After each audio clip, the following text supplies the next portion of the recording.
خصوصاً علی افضلہم وخاتم النبیین محمد الامین وعلی آلہ وصحبہ اجمعین. اما بعد فاعوذ باللہ من الشیطان الرجیم. بسم اللہ الرحمن الرحیم. الحمد للہ رب العالمین الرحمن الرحیم مالک یوم الدین. ایاک نعبد و ایاک نستعین.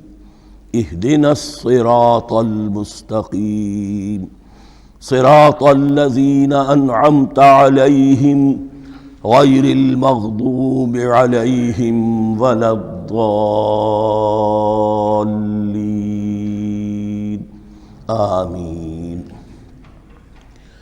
رب اشرح لی صدری ویسر لی امری واحلل عقدۃ من لسانی یفقہوا قولی.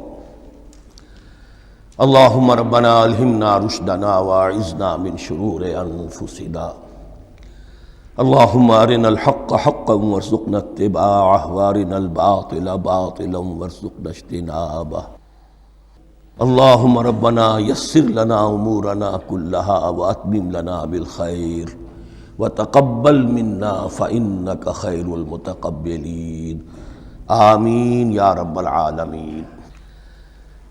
ابھی میں نے سورہ فاتحہ کی تلاوت کی اور آپ نے سماعت فرمائی.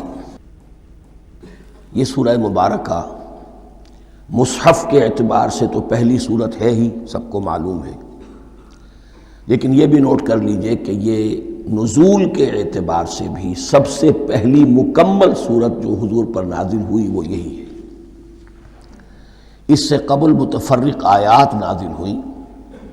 5 آیتیں سورہ علق کے آغاز میں، کچھ آیتیں سورہ قلم یا سورہ نون کے آغاز میں، کچھ آیتیں سورہ مزمل کی ابتدا کی، کچھ آیتیں سورہ مدثر کے آغاز کی. 5ویں وحی تقریباً اس پر اجماع ہے کہ یہ سورۃ الفاتحہ کی ہے اور یہ مکمل سورت ہے جو حضور پر نازل ہوئی. سورۃ الفاتحہ کے معنی ہوئے افتتاحی سورت.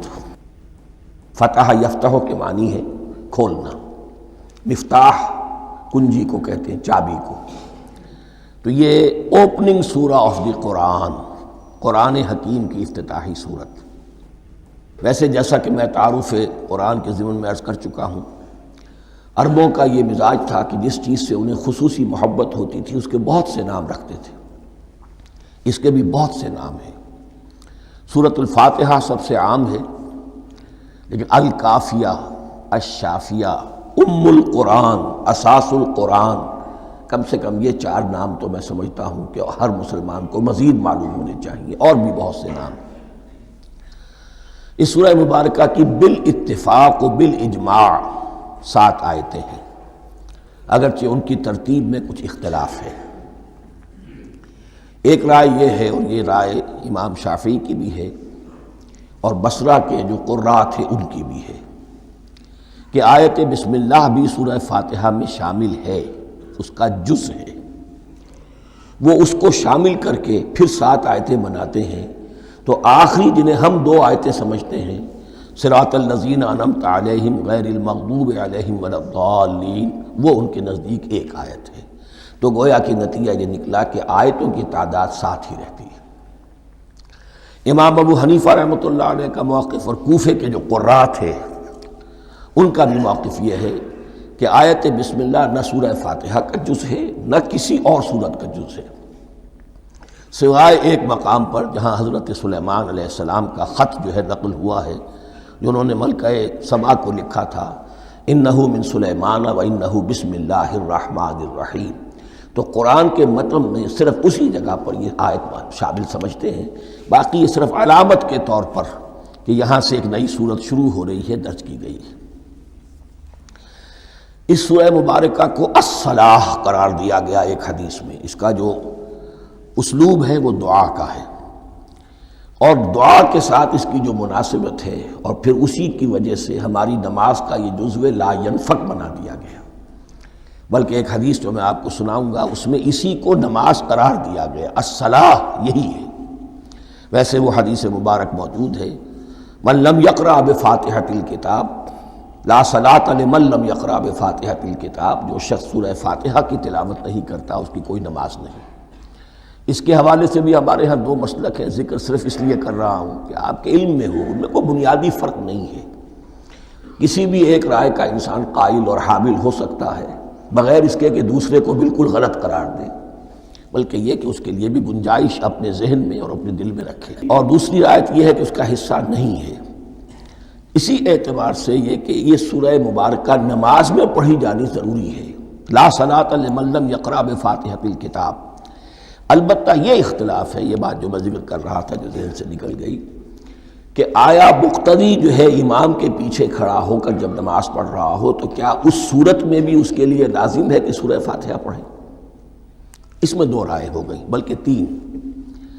ایک رائے انتہائی ہے اور وہ فقہ حنفی کی طرف منسوب ہے کہ اگر آپ امام کے پیچھے مقتدی کی حیثیت سے نماز پڑھ رہے ہیں تو کسی بھی رکعت میں آپ سورہ فاتحہ نہیں پڑھیں گے۔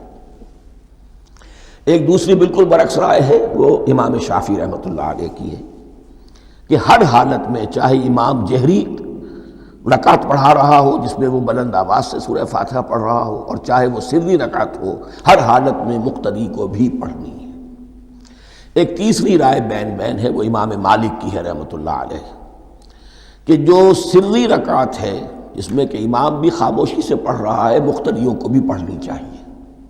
جو جہری رکعت ہے جس میں کہ امام بلند آواز سے پڑھ رہا ہے اس میں مقتدیوں کو خاموش رہ کر پوری توجہ جو ہے سننے پر صرف کر دینی چاہیے۔ اذا قرئ القرآن فاستمعوا له وانصتوا، جب قرآن پڑھا جا رہا ہو تو پوری توجہ اس کے پڑھنے پر مرکوز کر دو اور خود خاموش رہو۔ میرے اپنی رائے میں یہ تیسری رائے سب سے زیادہ صائب ہے اور اس میں کسی طرح کی بھی کوئی پیچیدگی پیدا نہیں ہوتی۔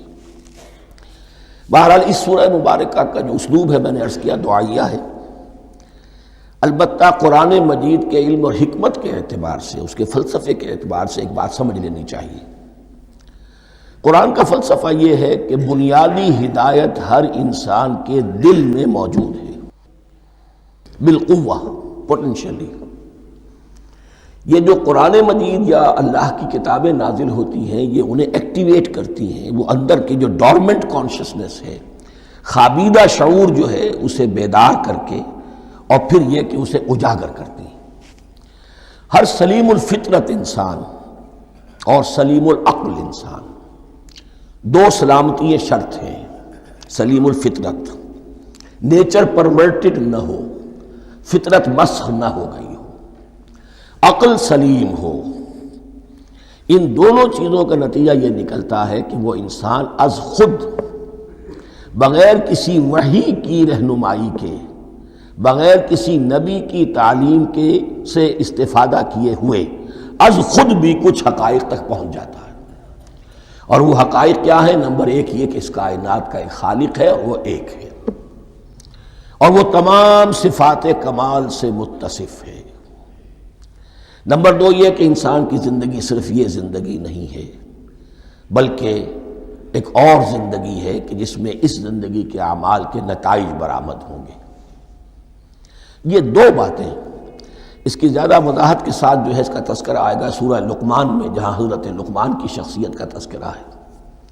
لیکن یہاں صرف یہ بات سمجھ لیجئے کہ قرآن کا فلسفہ یہ ہے کہ ہر انسان میں، ہر فرد نوع بشر میں جو اپنی ولادت کے وقت مسلم ہوتا ہے، حضور کی حدیث ہے کل مولود یولد علی الفطرہ ابواہ یحودانہ او ینصرانہ او یمجسانہ، ہر بچہ نوع انسانی کا فطرت اسلام پر پیدا ہوتا ہے، وہ فطرت کے اندر وہ ہدایت ودیت ہے۔ اب اگر وہ فطرت بس نہیں ہوئی اور عقل جو ہے وہ صحیح رخ پر کام کر رہی ہے تو ان دو حقائق تک وہ انسان خود پہنچ جائے گا۔ لیکن ان دونوں حقائق تک پہنچنے کے بعد اب وہ دست بستہ دعا کرے گا کہ اے رب اب مزید ہدایت تو مجھے عطا فرما۔ ایک تو یہ کہ میں کیا کروں کیا نہ کروں، میری عقل اس میں ٹھوکر کھا سکتی ہے، میں کسی اچھی چیز کو بری سمجھ سکتا ہوں، کسی بری کو اچھی سمجھ سکتا ہوں، تو مجھے صحیح راستہ، صحیح راہ ہدایت پر چلا۔ یہ دعا ہے جو انسان کرتا ہے جبکہ وہ ایمان باللہ اور ایمان بالآخرہ تک خود پہنچ چکا ہوتا ہے، اور یہ سمجھتا ہے کہ صحیح زندگی کا رخ یہی ہے کہ جس رب کو میں نے پہچانا ہے کہ وہ اس کائنات کا خالق ہے اور مالک ہے اور رب ہے، میں اس کی بندگی کروں، اس کی اطاعت کروں، اس کا حکم مانوں، اس کے راستے پر چلوں۔ لیکن وہ راستہ کون سا ہے؟ اس کے لیے پھر دست بدعا ہوتا ہے کہ پروردگار تو میری رہنمائی فرما۔ یہ مقام ہے کہ جہاں آپ سمجھ لیجئے اپنے آپ کو بھی آج اس جگہ پر تصور کرتے ہوئے پھر اس سورہ مبارکہ کو پڑھیے کہ آپ اس مقام پر اللہ کے فضل و کرم سے پہنچ چکے ہیں کہ اللہ کو آپ نے پہچان لیا اور اس کی توحید کو جان لیا، اس کی جملہ صفات کمال سے آپ واقف ہو گئے۔ آپ یہ بھی جان گئے کہ بڑھ کر اس کے حضور میں حاضر ہونا ہے اور وہ حساب کتاب لے گا۔ پھر آپ نے یہ عہد بھی کر لیا کہ اب زندگی گزارنی ہے اس رب کی بندگی میں، اسی کی فرما برداری میں۔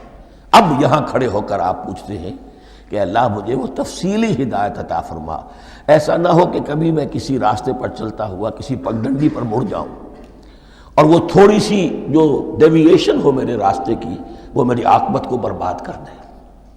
یک لحظہ غافل گشتم و صد سال راہم دور شد، اس لیے کہ ہوتا یہی ہے سیدھے راستے سے ذرا سی کوئی پگڈنڈی جو ہے تھوڑے سے اینگل پر نکلی ہے، لیکن جب چلتے جائیں گے آپ تو جتنے آگے بڑھیں گے اس پر، اس راہ صراط مستقیم سے آپ اتنے ہی زیادہ دور ہوتے چلے جائیں گے۔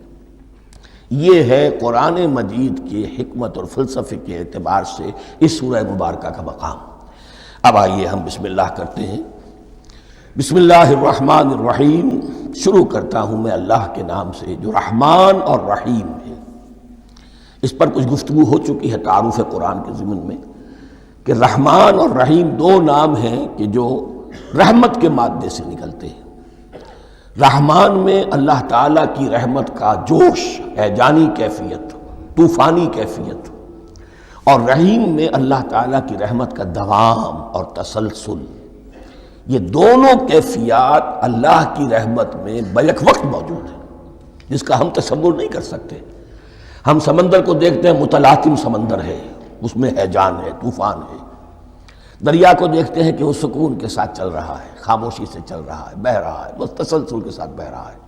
ہم ان دونوں کیفیات کو علیحدہ علیحدہ دیکھتے ہیں تو ہمارا ذہن ان دونوں کو بیک وقت اس کا تصور نہیں کر سکتا، تخیل ممکن نہیں۔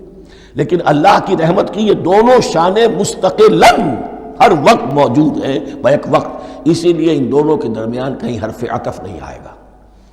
بسم اللہ الرحمن الرحیم، الحمدللہ رب العالمین۔ کل حمد، اور حمد کو ذہن میں رکھ لیجئے، حمد مساوی ہے تعریف جمع شکر۔ عام طور پر ترجموں میں ایک لفظ لایا جاتا ہے، کل تعریف اللہ کے لیے، یہ کافی نہیں ہے۔ تعریف آپ کسی شے کی کر سکتے ہیں جس میں کوئی حسن ہے، خوبی ہے، کسی بھی اعتبار سے، خواہ آپ کو اس کے حسن و خوبی سے کوئی فائدہ حاصل نہیں ہو رہا۔ ایک پھول ہے، بہت خوبصورت ہے، بس ٹھیک ہے، خوبصورت ہے، آپ نے کہا، تعریف کر دی۔ شکر کرتے ہیں آپ اس شے کا جس سے آپ کو کوئی فائدہ پہنچا ہو، استفادہ ہوا ہو، آپ کی کوئی ضرورت پوری ہوئی ہو، آپ کی کوئی مشکل رفع ہوئی ہو۔ اور آپ دیکھیں گے کہ حمد میں یہ شکر کا پہلو غالب ہے۔ جتنی بھی دعائیں ہیں حضور سے منقول، شکر کے مقام پر وہاں حمد آتا ہے۔ بھوک لگی ہوئی تھی، کھانا کھایا، الحمدللہ الذی اطعمنی وسقانی۔ اب یہاں دیکھیے ترجمہ تعریف نہیں، شکر ہے اس اللہ کا جس نے مجھے کھلایا اور پلایا۔ آپ بیت الخلاء سے باہر آئے، نجاستیں آپ سے دور ہو گئیں، طبیعت میں انشراح ہوا، الحمدللہ الذی اذھب عنی الاذی وعافانی۔ وہ شکر ہے اس اللہ کا جس نے اذیت بخش چیزیں مجھ سے دور کر دیں اور مجھے عافیت بخشی۔ تو یہ الحمدللہ رب العالمین، اللہ تعالیٰ کا حسن و کمال اور حسن و جمال اپنی جگہ بھی اس انتہا کا ہے کہ جتنی تعریف اس کا حق ہے ہم کر ہی نہیں سکتے، لیکن اس کے احسانات اور انعامات ہم پر اتنے ہیں کہ ہم ان کو بھی گن نہیں سکتے۔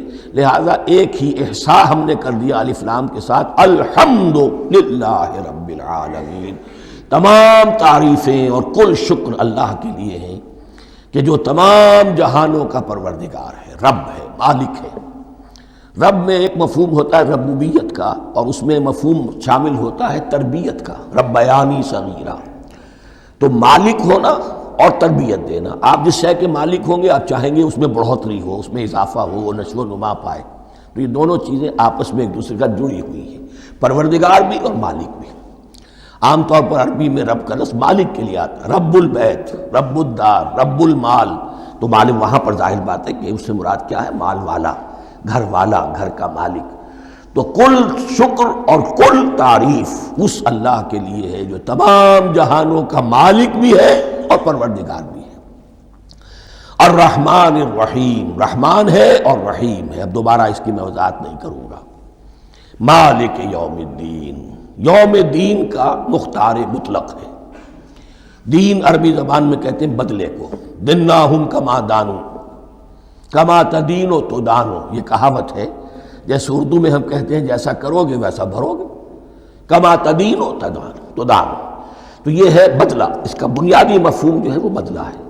تو بدلے کا ایک دن ہے جس دن فیصلہ ہوگا کہ کون کیا کما کر لایا ہے اور اسے کیا بدلہ ملنا چاہیے۔ آیا اس کا برائیوں کا پلڑا بھاری ہے کہ اسے سزا ملنی چاہیے، یا اس کی حسنات اور نیکیوں کا پلڑا بھاری ہے کہ اسے جزا ملنی چاہیے، اس کا انعام اور اکرام کے ساتھ معاملہ کیا جانا چاہیے۔ وہ ایک دن ہے، اسے ہم یوم القیامہ کہتے ہیں۔ اور لیکن اصل بات جو یہاں کہی گئی، یعنی ایک جملے میں تین باتوں کا اعتراف ہو رہا ہے۔ بعث بعد الموت، ایک دن آئے گا کہ ہم مرنے کے بعد تمام انسان اٹھا لیے جائیں گے۔ پھر حساب و کتاب، پھر اللہ کے ہاں حاضری ہوگی اور حساب کتاب ہوگا۔ اور تیسرے یہ کہ اس حساب کتاب کے دن کا مختار مطلق اللہ ہے، یعنی کسی اور کو اپنے ذہن میں سہارا بنا کر آپ زندگی گزاریں کہ وہ مجھے چھڑا لے گا، یا وہ ہستی جو ہے اتنی زوردار ہے کہ وہ مجھے بچا لے گی، اس سے اپنے دل کو، اپنے ذہن کو بالکل پاک کر لیجئے۔ مالک یوم الدین، ایک دوسری جگہ پر قرآن میں آیا ہے، اس روز کوئی پکارنے والا پکارے گا لمن الملک اليوم للہ الواحد القہار، آج کے دن کس کا اختیار مطلق ہے؟ اور پھر کہا جائے گا اللہ کے لیے، الواحد قہار، جو پوری طرح چھایا ہوا ہے، بس تولی ہے۔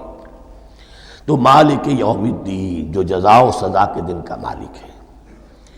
اب یہاں سے کلام ایک رخ بدل رہا ہے۔ ابھی تک تو یہ غائبانہ انداز میں کلام ہو رہا ہے، اللہ سے خطاب نہیں آیا اس میں ابھی۔ الحمدللہ رب العالمین الرحمن الرحیم مالک یوم الدین۔ اب خطاب ہے ایاک نعبد و ایاک نستعین، ہم صرف تیری ہی بندگی کرتے ہیں اور کریں گے، اور ہم صرف تجھ ہی سے مدد مانگتے ہیں اور مانگیں گے۔ یہ ترجمہ میں کیوں کر رہا ہوں کہ یہ فعل مضارع ہے۔ عربی زبان میں فعل مضارع حال اور مستقبل دونوں کو کور کرتا ہے۔ ایاک کا جو ہے مفعول فاعلی جو ہے، مفعول جو ہے اس میں ضمیر مفعولی، اسے پہلے لا کر حشر کا مضمون پیدا ہو گیا۔ ہم تیری بندگی کرتے ہیں نہیں، ہم تیری ہی بندگی کرتے ہیں اور کریں گے۔ حال میں ترجمہ کیجئے تو یہ اظہار حال ہے، اور مستقبل میں ترجمہ کیجئے تو یہ ایک عہد ہے، قول و قرار ہے، بہت بڑا معاہدہ ہے۔ وَإِيَّاكَ نَسْتَعِينُ، اور صرف تجھ ہی سے مدد مانگتے ہیں اور مانگیں گے۔ اس میں بھی حال کا ترجمہ اظہار حال، اللہ کرے کہ واقعی ہمارا حال وہی ہو، جب ہم یہ الفاظ کہتے ہیں تو واقعتاً ہم اس پر پورے اتر رہے ہوں کہ اسی کی بندگی کر رہے ہوں اور اسی سے ساری استعانت اور استمداد کر رہے ہیں۔ جہاں تک مستقبل کا تعلق ہے وہ پھر ایک عہد ہے، اہدنا الصراط المستقیم، یہ مقام وہ آ گیا کہ یہاں تک تو اے پروردگار ہم پہنچ گئے، تیرے فضل سے، تیرے کرم سے۔ فطرت سلیمہ بھی تیری عطا کردہ تھی، عقل سلیم بھی تیری ودیعت کردہ تھی، ان دونوں کی روشنی سے ہم یہاں تک تو پہنچ گئے۔ اب ہماری جو ضرورت ہے، احتیاج ہے، وہ کیا ہے؟ اہدنا الصراط المستقیم، ہدایت بخش ہمیں سیدھے راستے کی۔ یہاں دو باتیں سمجھ لیجئے۔ انفرادی سطح پر انسان کے لیے نہ معلوم کتنے مرحلے آتے ہیں ہر روز کہ جس میں وہ ایک چھٹک کر کھڑا ہو جاتا ہے، یہ کروں یا یہ کروں، دو آلٹرنیٹو سامنے آ رہے ہیں، فیصلہ کرنا مشکل ہو رہا ہے۔ قدم قدم پر ہدایت کی ضرورت ہے۔ اور اجتماعی طور پر نوع انسانی تین بڑے بڑے تمدنی مسائل میں واقعہ یہ ہے کہ تسلیم کر لیا جانا چاہیے کہ عقل انسانی اس کو راستہ نہیں دکھا سکتی۔ عام معاشرتی سطح پر مرد اور عورت کے درمیان حقوق اور اختیارات کا کیا توازن ہو، ناممکن ہے، انسان طے نہیں کر سکتا۔ انسان یا مرد ہے یا عورت ہے۔ عورت سوچے گی اپنے لحاظ، اپنے جذبات کا، اپنے خیالات کا لحاظ رکھے گی، مرد کے جذبات و احساسات کا اس کا کوئی تصور ہی ممکن نہیں۔ مرد سوچے گا اسے اپنے احساسات معلوم ہے، لیکن یہ کہ عورت کے احساسات سے وہ نابلد ہے، ان کو محسوس کر ہی نہیں سکتا۔ لا محالہ وہ اپنے بارے میں وہ جو بھی نظام بنائے گا اس میں وہ اپنی بالادستی رکھے گا۔ وہ تو ایک ہی ہستی ہو سکتی ہے کہ جو دونوں کی خالق ہے، مرد کی بھی عورت کی بھی، اور اس کو دونوں سے محبت ہے، دونوں کا خیر خواہ ہے، دونوں کا رب ہے، دونوں کو پروان چڑھانا چاہتا ہے۔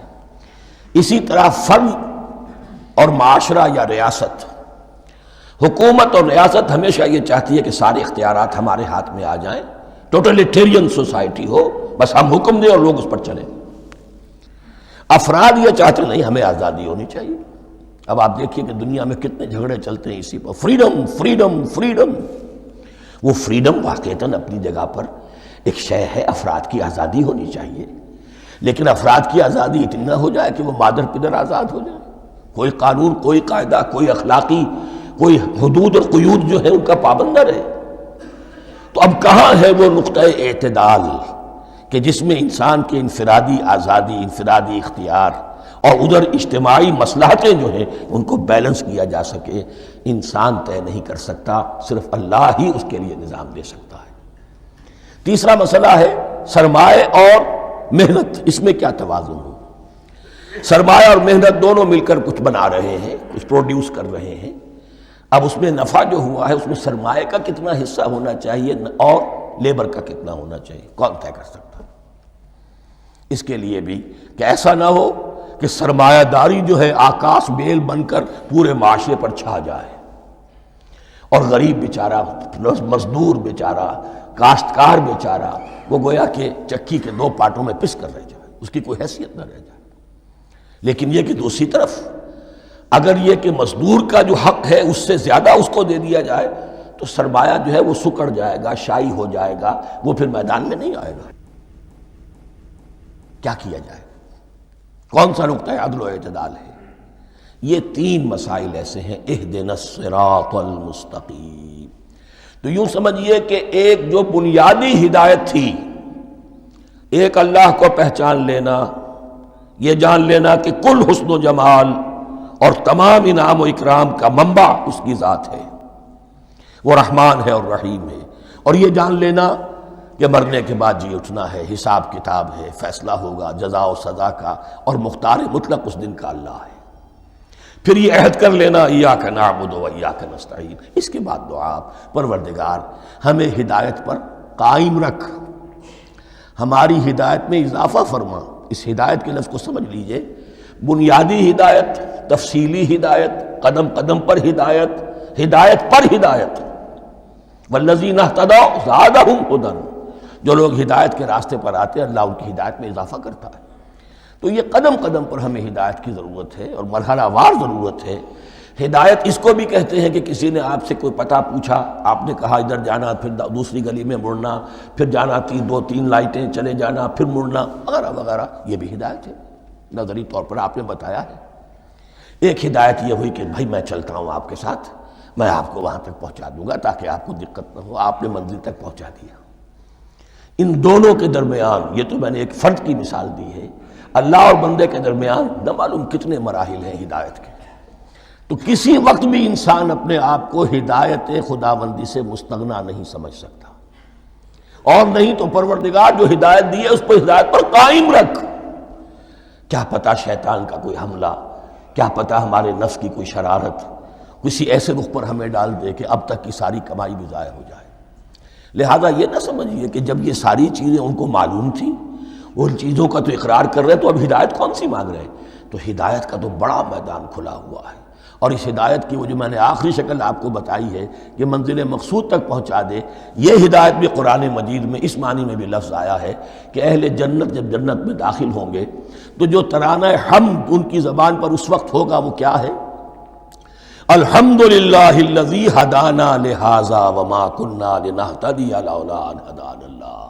کل شکر اس اللہ کا جس نے ہمیں یہاں تک پہنچا دیا، ہدایت دی یہاں تک پہنچا دیا، اور ہم ہرگز نہ پہنچ پاتے، ہم ہرگز ہدایت یافتہ نہ ہو سکتے اگر اللہ ہی ہمیں ہدایت نہ دیتا۔ اہدنا الصراط المستقیم، سیدھا راستہ، صراط الذین انعمت علیہم، اب اس کی مزید وضاحت ہے، راستہ اس کا ان لوگوں کا جن پر تیرا انعام ہوا۔ یہ کون لوگ ہیں؟ اس کی وضاحت آپ کو ملے گی سورہ نساء میں، من یطع اللہ والرسول فاولئک مع الذین انعم اللہ علیہم من النبیین والصدیقین والشہداء والصالحین۔ 4 طبقات ہیں منعم علیہم، جن پر اللہ کا انعام ہوا ہے۔ چوٹی پر انبیاء کرام، اس کے بعد صدیقین کرام، اس کے بعد شہداء عظام، اس کے بعد عام صالح مسلمان، صالح ہو۔ یہ بیس لائن ہے، اس سے اوپر کا درجہ شہداء کا ہے، اس سے اوپر کا درجہ صدیقین کا ہے، اور پھر اس سے اوپر کا درجہ انبیاء کا ہے۔ انبیاء میں سے پھر وہ بھی ہوتے ہیں کہ جو اولو العزم میں من الرسل ہیں، لیکن یہ 4 طبقات ہیں، ان کے راستے پر ہمیں چلا۔ غیر المغضوب علیہم ولا الضالین، جو مغضوب علیہم نہیں ہوئے، جن پر تیرا غضب نہیں ہوا، اور غضب ہوتا ہے ان پر کہ جو ہدایت کے واضح ہونے کے بعد ہدایت کو ترک کر دیں، وہ ہے مغضوب علیہم۔ جنہیں ہدایت مل گئی ہو، ہدایت کو پہچان لیا ہو، پھر اپنی شرارت نفس کی وجہ سے، اپنی نفسانیت کی وجہ سے، اپنے تکبر کی وجہ سے، اپنے حسد کی وجہ سے وہ اس حق کو رد کر دیں، اس کو ترک کر دیں، ان پر اللہ کا غضب آتا ہے۔ اور اس میں اس کی بہت بڑی مثال تاریخ کے اعتبار سے یہودی ہیں۔ اللہ نے انہیں ہدایت دی، کتابیں عطا کی، تورات، انجیل، زبور، سینکڑوں نبی ان میں مبعوث کیے، 1400 برس تک نبوت کا تار ٹوٹا ہی نہیں، مسلسل۔ ابتدا میں بھی 2 نبی، موسیٰ اور ہارون، اور اختتام پر بھی 2 نبی، عیسیٰ اور یحییٰ علیہ السلام، اور ان کے مابین کوئی لمحہ نہیں آیا ہے تاریخ بنی اسرائیل میں جبکہ کوئی نہ کوئی نبی موجود نہ ہو۔ لیکن انہوں نے اپنی شرارت نفس کی وجہ سے ہدایت تورات سے بھی منہ موڑا، اور پھر سب سے بڑی بات یہ کہ ہدایت محمدی سے، ہدایت قرآنی سے بھی صلی اللہ علیہ وسلم منہ موڑا، وہ ہے مغضوب علیہم ولا الضالین، اور نہ ہی گمراہ ہوئے۔ یہ لفظ جو آتا ہے عربی زبان میں گمراہ کا بھی ہے اور تلاش حق میں بھٹکنے والے کا بھی ہے۔ ایک وہ شخص ہے جس پر حق ابھی واضح نہیں ہوا، وہ تلاش میں ہے، اس کے لیے بھی ضال کا لفظ آئے گا۔ اسی طرح کوئی شخص کسی کے عشق اور محبت میں ایسا ہو جائے، دیوانہ ہو جائے، اس کو بھی ضال کہتے ہیں، یعنی اس کے اوپر جذبات کا اتنا غلبہ ہو گیا ہے کسی کی محبت اور عشق کی بنا پر۔ تو حضور کے لیے یہ لفظ آیا ہے وَوَجَدَكَ ضَالًّا فَهَدَىٰ، اور یہ تو سورۃ الضحیٰ ہے، اکثر بیشتر لوگوں کو یاد ہوگی۔ تو یہ جو ضال کا لفظ ہے، اس میں سمجھ لیجئے ضروری نہیں ہے کہ وہ گمراہ ہو، بلکہ وہ بھی کہ جو ابھی راہ ہدایت کی طلب میں، اس کے حصول کے لیے اس کی تلاش میں کوشاں ہیں، اور وہ بھی کہ جو کسی مغالطے کی وجہ سے حق سے منحرف ہو جائے۔ یہ بھی جان لیجئے کہ ایک ہے بدنیتی، تکبر، حسد، حق کو جان کر پہچان کر رد کر دینا یا چھوڑ دینا یا ترک کر دینا۔ ایک ہے کسی غلطی میں، کسی جذبات کے اندر آ کر، کسی غلو کے اندر مبتلا ہو کر اور حق سے منحرف ہو جانا۔ اس کی جو سب سے بڑی مثال ہے وہ نصارہ ہے، عیسائی ہے۔ حضرت مسیح کو انہوں نے مانا لیکن غلو کیا، یہ لفظ آئے گا آگے، لا تغلو فی دینکم، اپنے دین میں غلو نہ کرو۔ جیسے ہمارے ہاں بھی بعض لوگ ہیں جو حضور صلی اللہ علیہ وسلم کی تعریف میں، حضور صلی اللہ علیہ وسلم کے ساتھ اپنی محبت کے اظہار میں غلو کر جاتے ہیں۔ یہ انتہا درجے کو ہو گیا تھا حضرت مسیح علیہ السلام کے ماننے والوں میں، اور اس کی بنا پر انہوں نے تثلیث کا عقیدہ ایجاد کر لیا اور حضرت مسیح علیہ السلام کو اللہ کا بیٹا بنا دیا۔ تو اس کی سب سے بڑی مثال ضالین کی اس اعتبار سے کہ ہدایت پانے کے بعد کسی بدنیتی سے نہیں بلکہ کسی اچھے جذبے میں غلو کی وجہ سے، رسول سے محبت کرنا تو اچھا جذبہ ہے، لیکن یہ محبت بھی ایک حد میں رہنی چاہیے۔ غلو کرے گی تو ظاہر بات ہے کہ اس کے بعد وہ گمراہی کی طرف لے جائے گی۔ تو یہ ہے اس سورہ مبارکہ کا ترجمہ، اور اس کے بعد آخر میں آمین کہنا یہ مسنون بھی ہے، کہنا چاہیے۔ البتہ اختلاف یہاں بھی صرف اتنا ہے کہ نماز میں جب آپ امام کے ساتھ ہیں، وہ اگر جہری قرات کر رہا ہے تو آیا اس کے بعد آپ کو بھی بالجہر کہنا ہے آمین یا نہیں کہنا، یہ اختلاف ہے، ان میں کوئی فرق واقع نہیں ہوتا۔ یہ چیز متفق علیہ کہ کہنا ہے آمین، بلکہ یہ آمین تو یہودیوں میں ہے، یہ آمین جو ہے یہ عیسائیوں میں بھی ہے، ان کی بھی جو پریئر لارڈس پریئر ہے اس کے بعد آمین، وہ آمین کہتے ہیں، وہ فرق، وہ لفظ ایک ہی ہے، اس لیے کہ عبرانی زبان اور عربی زبان یا تو ہم یہ کہہ سکتے ہیں کہ دونوں بہنیں ہیں، کوئی ایک مشترک زبان تھی ان کی ماں جس کی یہ دو بیٹیاں ہیں، اور یا یہ کہنا پڑے گا کہ عربی زبان کی ماں جو ہے وہ عبرانی زبان ہے۔ بہرحال بڑا قریبی رشتہ عربی کا اور عبرانی کا ہے، اس اعتبار سے وہ آمین۔ اب آپ کو معلوم ہے ہم السلام علیکم وہ کہتے ہیں، وہ سلام کہتے ہیں، فرق کیا ہے؟ وہ تو تلفظ کا فرق ہے۔ اسی طریقے سے اور بہت سے الفاظ ہیں، میں بعد میں بتا۔ اب میں اس سورہ مبارکہ کے بارے میں خاص حدیث آپ کو سنانا چاہتا ہوں، اور اسی سے در حقیقت جو امام ابو حنیفہ کا موقف ہے رحمۃ اللہ علیہ، اس کی حقانیت مزید مبرہن ہو جائے گی۔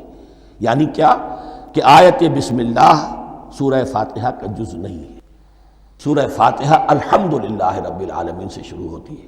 وہ میں آپ کو بتانا بھول گیا کہ جن کے نزدیک یہ سورت کا جز ہے وہ پھر جہری قرات میں بسم اللہ الرحمن بھی بلند آواز سے کہیں گے، اور جن کے نزدیک یہ سورہ فاتحہ کا جز نہیں ہے وہ نہیں کہیں گے، وہ الحمدللہ رب العالمین سے قرات کریں گے۔ تو کوئی فرق نہیں ہے بنیادی۔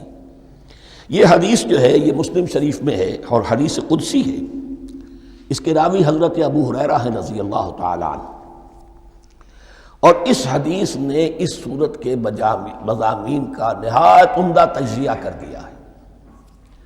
حدیث کے الفاظ سن لیجئے، قسمت الصلاۃ بینی و بین عبدی نصفین۔ اللہ تعالیٰ فرما رہے ہیں، حدیث قدسی ہے، میں نے نماز کو، صلاۃ کو اپنے اور اپنے بندے کے درمیان آدھا آدھا تقسیم کر لیا۔ فنصفها لی ونصفها لعبدی، اس کا نصف جو ہے وہ میرے لیے ہے اور نصف جو ہے وہ میرے بندے کے لیے ہے۔ وَلِعَبْدِي مَا سَأَلَ، اور جو میرے بندے نے مانگا میں اسے دوں گا، میرا وعدہ ہے یا میں نے اسے دیا۔ اس کے بعد اس کی تفصیل آتی ہے، اذا قال العبد، جب بندہ کہتا ہے الحمدللہ رب العالمین، قال اللہ حمدنی عبدی، جب بندہ کہتا ہے الحمدللہ رب العالمین، اللہ فرماتا ہے میرے بندے نے میری حمد کی۔ وَإِذَا قَالَ الرَّحْمَنُ الرَّحِيمُ قَالَ اللَّهُ اثْنَى عَلَيَّ عَبْدِي، جب بندہ کہتا ہے الرحمن الرحیم، اللہ فرماتا ہے میرے بندے نے میری ثنا کی۔ وَإِذَا قَالَ مَالِكَ يَوْمِ الدِّينِ قَالَ اللَّهُ تَعَالَى مَجَّدَنِي عَبْدِي، میرے بندے نے میری تمجید بیان کی، میری بزرگی بیان کی۔ اب یہ تین آیتیں ہو گئیں، تینوں میں اللہ کی حمد ہے، ثنا ہے، تمجید ہے، یہ تین آیتیں خالص اللہ کے لیے ہو گئیں۔ اب چوتھی آیت آئی، ایاک نعبد و ایاک نستعین، اس کے بارے میں جب بندہ کہتا ہے اذا قال العبد ایاک نعبد و ایاک نستعین، قال اللہ تعالی ھذا ما بینی و بین عبدی ولعبدی ما سأل، یہ میرے اور میرے بندے کے درمیان ہے۔ یہ تو یوں سمجھیے کہ یہ گرہ لگ گئی ہے میرے اور میرے بندے کے مابین، اس نے مجھ سے قول و قرار کیا ہے، اس نے میری بندگی کا اعتراف کیا ہے، اس نے تسلیم کیا ہے کہ میری ہی بندگی کرتا ہے اور کرے گا، اور مجھ سے مدد چاہیے ہے۔ ھذا ما بینی و بین عبدی، یہ معاہدہ ہے، معاہدہ دو فریقوں کے مابین ہوتا، یہ میرے اور میرے بندے کے مابین ہے۔ وَلِعَبْدِي مَا سَأَلَ، اور میں نے اپنے بندے کو دیا جو اس نے مانگا، وہ میری مدد چاہتا ہے، میری مدد اس کے شامل حال رہے گی۔ فَإِذَا قَالَ، اور جب بندہ کہتا ہے اهْدِنَا الصِّرَاطَ الْمُسْتَقِيمَ صِرَاطَ الَّذِينَ أَنْعَمْتَ عَلَيْهِمْ غَيْرِ الْمَغْضُوبِ عَلَيْهِمْ وَلَا الضَّالِّينَ، قال اللہ تعالی ھذا لعبدی ولعبدی ما سأل، یہ تین آیتیں یہ میرے بندے کے لیے، اهدنا الصراط المستقیم، اسی صراط مستقیم کی وضاحت ہے مثبت، صراط الذین انعمت علیہم، اسی صراط المستقیم کی وضاحت ہے منفی انداز میں، غیر المغضوب علیہم ولا الضالین۔ یہ سب میرے بندے کے لیے ہے اور میں نے اپنے بندے کو دیا جو اس نے مانگا۔ اس کو میں نے ایک مرتبہ یہ ترازو کی شکل میں اس کو لکھوایا تھا۔ دیکھیے یہ ایاک نعبد و ایاک نستعین، یہ ہے وہ ترازی کی وہ ڈنڈ، واو جو ہے ایاک نعبد و ایاک نستعین، واو جو ہے گویا کہ وہ مٹھ ہے جس سے کہ ترازو کو پکڑا جاتا ہے۔ ادھر ایک پلڑا ہے جس کی 3 آیتیں ہیں، الحمدللہ رب العالمین الرحمن الرحیم مالک یوم الدین۔ اس کا نتیجہ کیا نکلا؟ ایاک نعبد۔ آپ نے شاید یہ سنا بھی ہو، ایک بہت ہی عمدہ قرات کا جو ریکارڈ ہے قاری عبدالباسط عبدالصمد کا، وہ یہیں سے چل کر سورہ فاتحہ کی قرات کر کے ایاک نعبد پر آ کر رکتا ہے۔ الحمدللہ رب العالمین الرحمن الرحیم مالک یوم الدین ایاک نعبد۔ گویا کہ یہاں یہ صورت بالکل ہاف ہو گئی ہے۔ 3 آیتوں میں اللہ کی حمد ہے، ثنا ہے، تمجید ہے، جس کا نتیجہ ہم تیری ہی بندگی کرتے ہیں، تیری ہی اطاعت کریں گے۔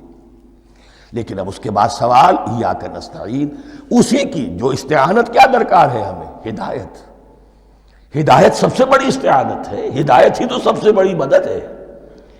اہدنا الصراط المستقیم صراط الذین انعمت علیہم غیر المغضوب علیہم ولا الضالین۔ یہ ایاک نستعین کے حکم کے ساتھ یہ 3 آیتیں آ گئیں، اہدنا الصراط المستقیم صراط الذین انعمت علیہم غیر المغضوب علیہم ولا الضالین۔ قسمت الصلاۃ بینی و بین عبدی نصفین فنصفها لی ونصفها لعبدی ولعبدی ما سأل۔ اللہ تعالیٰ اس سورہ فاتحہ کا جو اصل مفہوم ہے وہ بھی ہمارے ذہنوں پر، ہمارے شعور کی سطح پر اسے اجاگر کیے رکھے، ہمیں توفیق دے کہ جب بھی پڑھیں، جب بھی سنیں تو وہ کیفیت اگر ہو جائے۔ اس لیے کہ ایک حدیث ہے کہ الصلاۃ معراج المومنین، نماز تو اہل ایمان کے حق میں معراج کے درجے میں ہے۔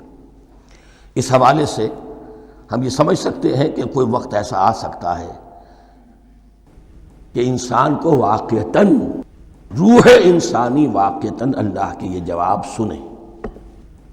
انہونی بات نہیں ہے، ہوتا ہے خطاب آخر، اٹھتا ہے حجاب آخر، کرتے ہیں خطاب آخر، یہ تو ہوتا ہے۔ مخاطبہ الہی، یہ تو میں نے عرض کیا کہ ثابت ہے، مخاطبہ، محادثہ اور تحدیث اللہ بندوں سے کلام کرتا ہے۔ اب آئیے بسم اللہ الرحمن الرحیم، اب یہ سورہ بقرہ شروع ہو رہی ہے۔ سورۃ البقرہ جو 286 آیات پر مشتمل ہے، تقریباً 2.5 پاروں پر پھیلی ہوئی ہے۔ ہر شخص جانتا ہے کہ یہ قرآن حکیم کی حجم کے اعتبار سے سب سے بڑی سورت ہے، لیکن یہ معاملہ صرف حجم کا نہیں ہے۔ نبی اکرم صلی اللہ علیہ وسلم نے اسے سنام القرآن قرار دیا ہے۔ آپ نے فرمایا لکل شیء سنام، ہر چیز کی ایک چوٹی ہوتی ہے، جیسے اونٹ کا کوہان ہوتا ہے۔ وسنام القرآن البقرہ، سنام القرآن، قرآن کی چوٹی جو ہے وہ سورۃ البقرہ ہے۔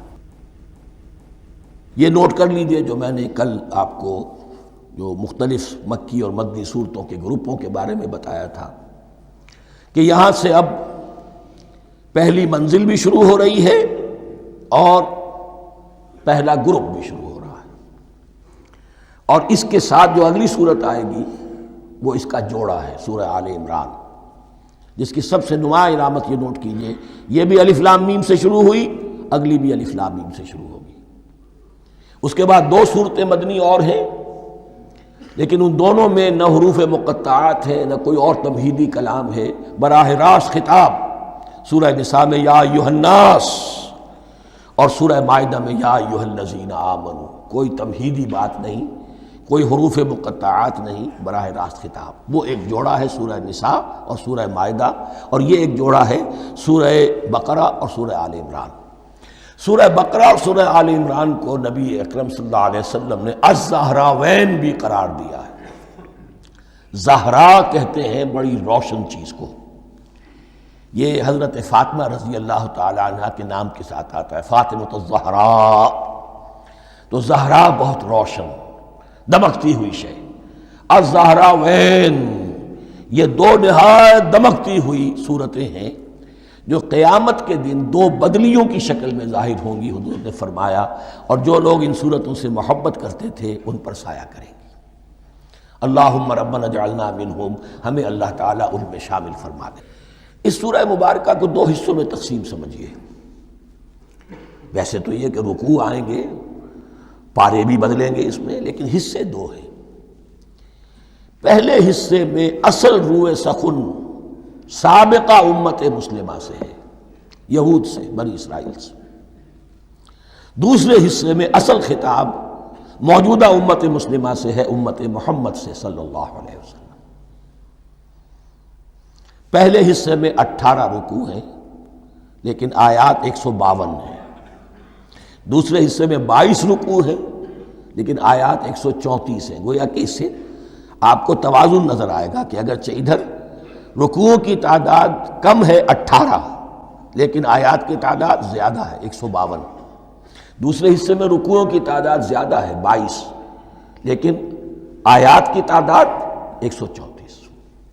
اسی لیے اس کا ایک نام میں نے تجویز کیا ہے، وہ اس لیے تاکہ کچھ حقائق آپ کے ذہنوں میں ان ناموں کے حوالے سے بھی انشاءاللہ محفوظ ہو جائیں گے۔ سورۃ الامتین، دو امتوں کی صورت، اس لیے کہ تقریباً نصف اس کی ساری بحث جو ہے، مرکزی بحث، وہ سابقہ امت مسلمہ بنی اسرائیل، اور دوسرا نصف اس میں سارا خطاب وہ ہے موجودہ امت مسلمہ یعنی امت محمد صلی اللہ علیہ وسلم۔ اس کا جو پہلے 18 رکوع ہے یا پہلا حصہ ہے، اس کے اندر ڈویژن فردر ہوگی ورٹیکل، عمودی۔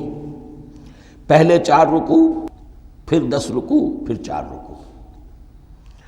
لیکن جو 22 رکوع ہیں دوسرے حصے کے، دوسرے نصف کے، اس میں ڈویژن جو ہے جو ہاریزونٹل ہے، وہ افقی تقسیم ہے، عمودی نہیں، افقی۔ وہ میں بعد میں بیان کروں گا جب ہم وہاں پہنچ جائیں گے۔ ان کو پہلے سمجھ لیجئے کہ اس پہلے حصے کی جو تقسیم میں نے کی ہے، پہلے 4 رکوع، پھر 10 رکوع اور پھر 4 رکوع۔ پہلے 4 رکوع یوں سمجھیے کہ پورے قرآن مجید کے لیے اس کی حکمت اور فلسفے کا جو حصہ مکی قرآن میں بیان ہو چکا تھا اس کا خلاصہ ہے۔ جب یہ صورت نازل ہو رہی ہے تو یہ تو مدینہ میں حضور تشریف لا چکے ہیں، 12-13 سال جو ہے گزر چکے ہیں، اور ان 12-13 سالوں کے دوران 2/3 قرآن نازل ہو چکا ہے۔ اس میں جو بھی حکمت، فلسفہ اور بنیادی دعوت، یہ جو چیزیں مکی قرآن میں بیان ہوئیں، ان کا خلاصہ نچوڑ نکال کر یہاں 4 رکوعوں میں رکھ دیا گیا۔ اگرچہ ان میں بھی جب گہرائی میں آپ دیکھیں گے تو روح سخن جو ہے وہ بنی اسرائیل کی طرف ہے، وہ میں بعد میں عرض کروں گا، لیکن اضافی طور پر یہ سمجھ لیجئے کہ پورے مکی قرآن کے حکمت اور پیغام کا خلاصہ ان 4 رکوعوں میں۔ پھر 10 رکوع ہیں جن میں براہ راست خطاب ہے سابقہ امت مسلمہ، یا بنی اسرائیل۔ اس کے بھی 2 حصے ہیں۔ پہلے ایک رکوع میں دعوت ہے، بڑا انداز اس کا بڑا پیارا ہے، اس میں دعوت ہے، ایمان لاؤ محمد پر صلی اللہ علیہ وسلم۔ اور اس کے بعد 9 رکوع ہیں ملامت کے، ملامت، تنقید، تم نے یہ کیا اور یہ کیا اور یہ کیا، ہم نے یہ احسان کیے، یہ احسان کیے، یہ احسان کیے، تم نے یہ ناشکری کی، یہ ناشکری کی، یہ ناشکری کی۔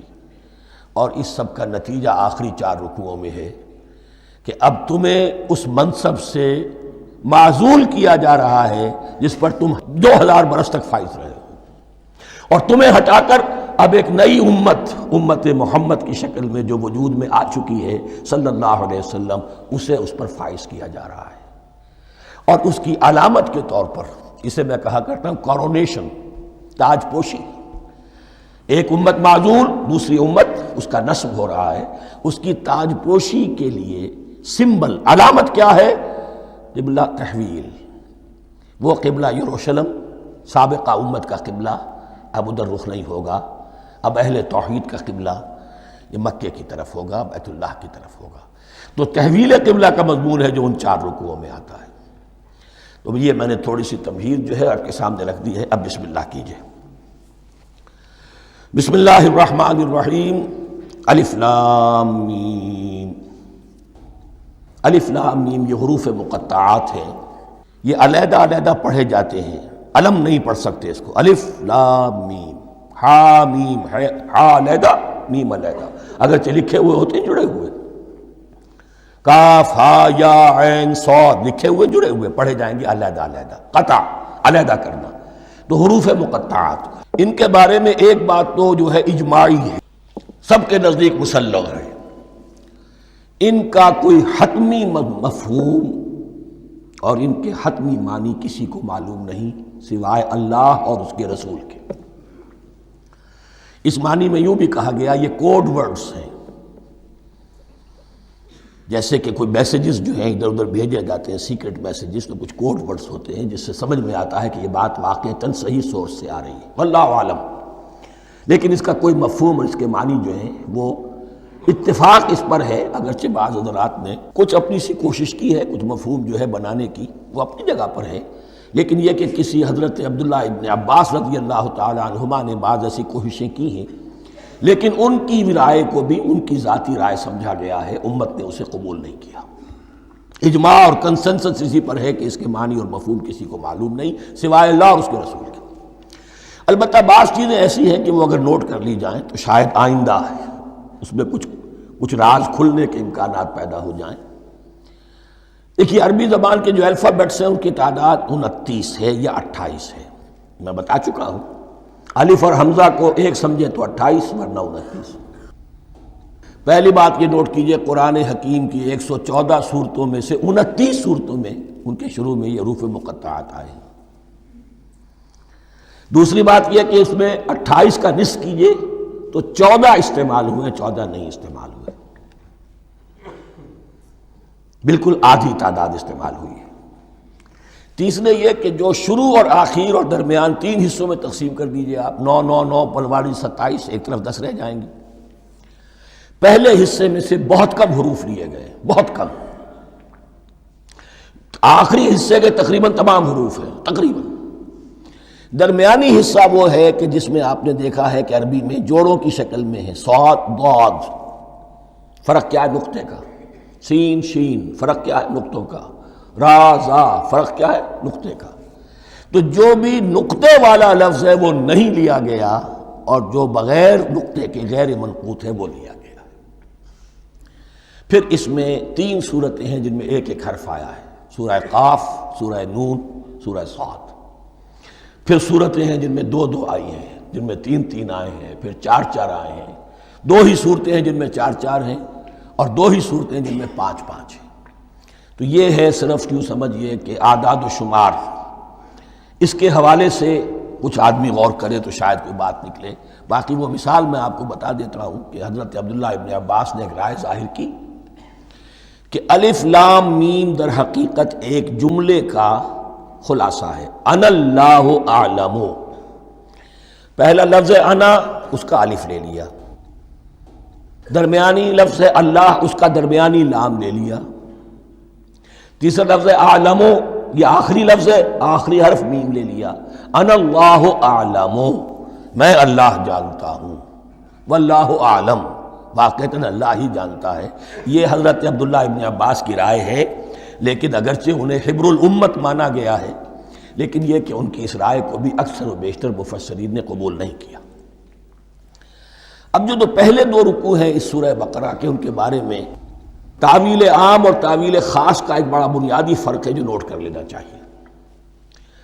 جس وقت یہ صورت نازل ہو رہی ہے، میں عرض کر چکا ہوں کہ 12 سال ہو چکے تھے حضور کو اپنا فریضہ نبوت و رسالت ادا کرتے ہوئے۔ ایک جماعت اچھی بھلی تیار ہو چکی تھی جنہوں نے حضور کی دعوت پر لبیک کہا، ایمان لائے اور آپ کی تعلیمات پر عمل کیا۔ وہ ایک گروہ موجود تھا، یہ ابو بکر ہے، یہ عمر ہے، یہ عثمان ہے، یہ طلحہ ہے، یہ زبیر ہے، یہ عبد الرحمن ابن عوف ہے، یہ مصعب بن عمیر ہے، دیکھ لو۔ اور ایک گروہ وہ تھا کہ جو حق کو جان کر پہچان کر محض اپنی ضد اور حق درمی کی باعث وہ کفر پر اڑ گیا تھا۔ اور اب ایک تیسرا گروہ پیدا ہو رہا تھا مدینے میں آ کر، وہ ابھی ایمبریونک سٹیج میں ہے، کہ جو داعی ہے، مدعی ہے کہ ہم مانتے ہیں لیکن حقیقت میں نہیں مانتے۔ یہ تین قسم کے گروہ دنیا میں ہمیشہ پائے جائیں گے، ہمیشہ۔ اب اسے میں اس کو لا رہا ہوں تعویل عام کی طرف۔ جب بھی کبھی کوئی دعوت اٹھے گی انقلابی، ایک ہوتا ہے وعظ و نصیحت، ٹھیک ہے، جس نے بھی فائدہ اٹھایا اٹھا لیا۔ ایک ہوتی ہے دعوت انقلابی، وہ انقلابی دعوت کا ہدف ہوتا ہے نظام کو بدلنا۔